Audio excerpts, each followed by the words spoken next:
Good afternoon. My name is Angela Webster, and today I will be giving my entertaining speech on the urban legend Bloody Mary.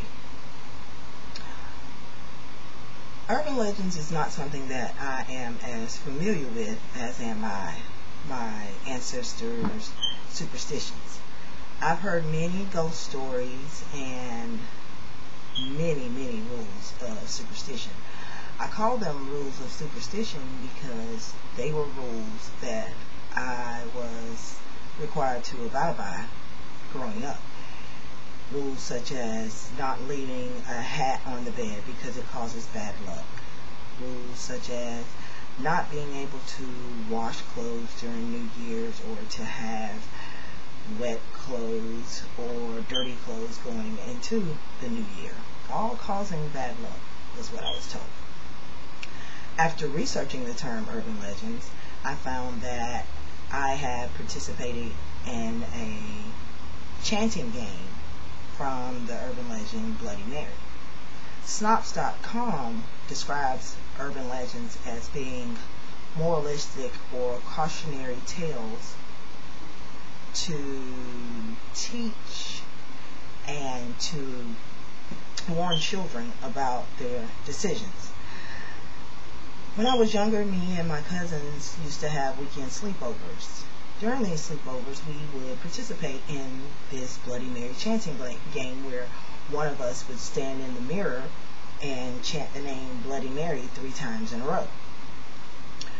Well, we didn't know what exactly would happen after calling her name that 3rd time, but we'd heard many tales from other kids at school that their encounters with Bloody Mary had been fights. A group of brothers told us that she came out of the mirror and tossed one of them into the garbage can. So, children, we're curious, so we decided that we wanted to see what would happen if we called her out.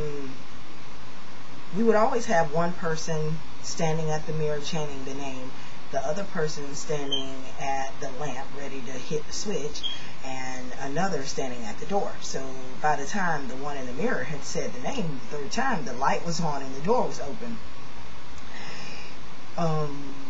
So basically we never had the chance to see what really happened.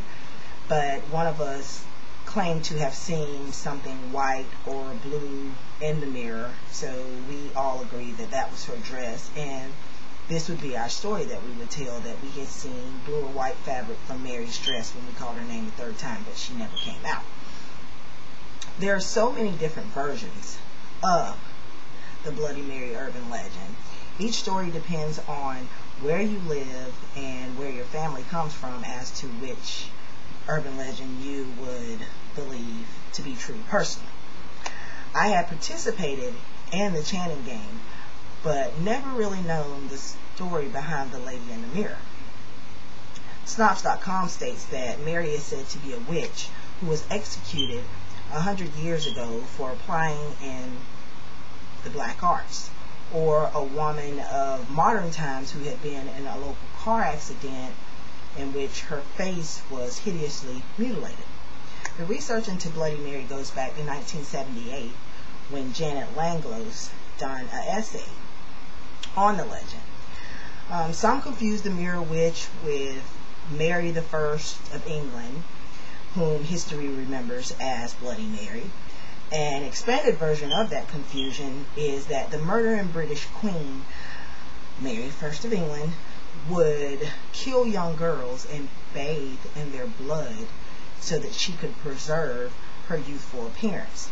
Now, that tale goes more with Elizabeth Bathory, the Hungarian countess, but we attach things. Stories are told over and over again, and sometimes people add to them or take away from them. Another person that was related to Bloody Mary was Mary Queen of Scots. And even though Mary Queen of Scots was vain and a foolish woman, history does not know her as a murderess. Because I did not take part in completely, like actually completing the Channing game, I can't tell you from self-experience as to whether or not this urban legend is true. But after doing research, I have discovered that this is not a true story, and it's only a part of ghost stories and what some of you may consider to be folklore. Thank you.